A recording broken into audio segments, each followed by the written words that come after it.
Hit you too much.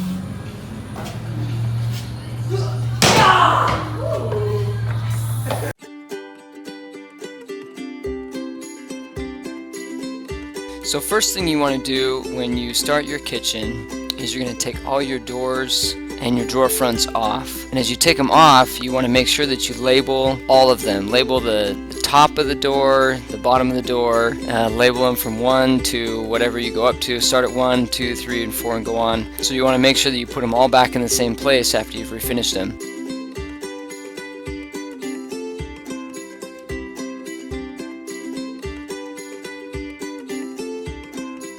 When pulling off your drawer fronts, make sure that you keep the top side the top. And so I like to put a piece of tape on the drawer front and then one on the drawer.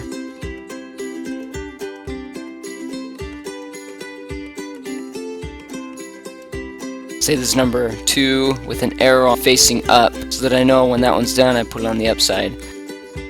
I like to put a piece of tape on the side of the cabinet and label it, and then I write on the inside of the hinge hole where it's not going to be seen. It's a very discreet location. And with each hinge I write on the back side, like if this is 2 top and 2 bottom, I put 2T, 2B, so that way I know that the hinge goes in that hole, and then I don't have to worry about adjusting them so much when I hang everything back up. Saves a lot of time that way. Then you're going to start masking off. Take your blue tape, get it right up to the edge, and make sure to press it down so that you have a really clean line when you pull your tape off.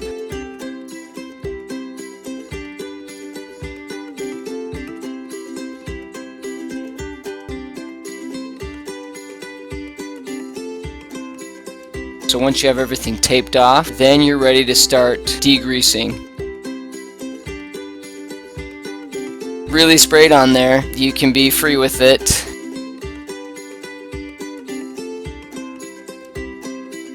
We like to just scrub right away. It starts working instantly. But scrub it like you're scrubbing dirty dishes, basically, is what we like to do. And wipe it down or let it dry for a few minutes, and then you're ready to paint.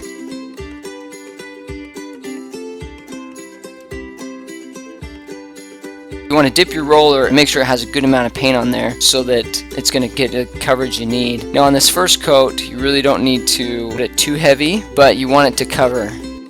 Make sure that your roller stays wet throughout the process. If it starts to make that tacky sound and starts pulling it off, then you need to dip it again.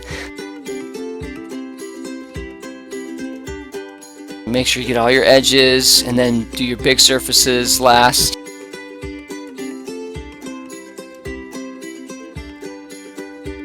And your first coat is going to be a little transparent, and that's fine. Your second coat is going to change all that. Put it in a little baggie and make sure that stays moist for your next coat. And as always, I like to use my daughter's shirts for lots of things, so I cover up my paint with that. Now you're ready for your second coat, but before you do, you want to sand it lightly with that sponge and make sure to smooth anything out. And then apply the second coat the same way you did the first. Again, do your edges and then go with your surfaces. And this is where you're going to see the big difference in your cabinet. These are oak cabinets and it hides the grain fairly well. You can see it just smooths everything out. Make sure you get a good coat on there, but be careful of any drips because you don't want to have those showing up. Go around the kitchen until you're all done with that. Make sure to let it dry for a half hour, 45 minutes. So now we're on to the doors. Degrease it, and here on the front side you want to really scrub any grease and grime off of it, especially in the little nooks and crannies. The detail there where it collects a lot of grease and dust by your stove cabinet. You can use your little tiny girl skirt to wipe it down. And it's ready to paint once it dries in about 10 minutes. We love Schnubs. How cute. Paint on the backside first. Get all your edges and then paint your surface. Again, wait about 30 to 45 minutes is all it's going to take for it to dry. Give it a sponge sand and then you're ready to paint again. So on this second coat you can see that there are some peaks, but those little peaks are only there when it's wet. The great thing about the Schnubs product is as it dries, paint actually levels and melts smooth. And so while you see those little peaks, you might be worried it's going to dry funny and it's going to be rough. The properties of this paint are designed to make it smooth out like an enamel or like a lacquer. After you paint all your doors, front and back side, then give it about 24 hours before you hang everything back on.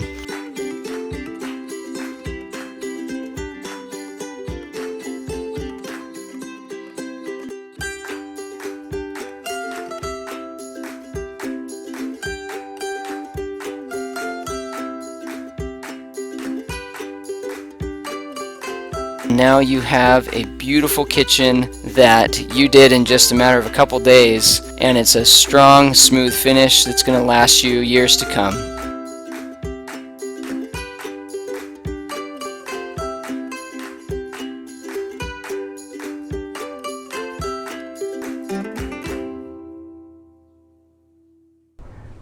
Hey everyone, thanks for watching that video. Remember to like and subscribe to our channel, and let us know in the comment section what other videos you'd like to see.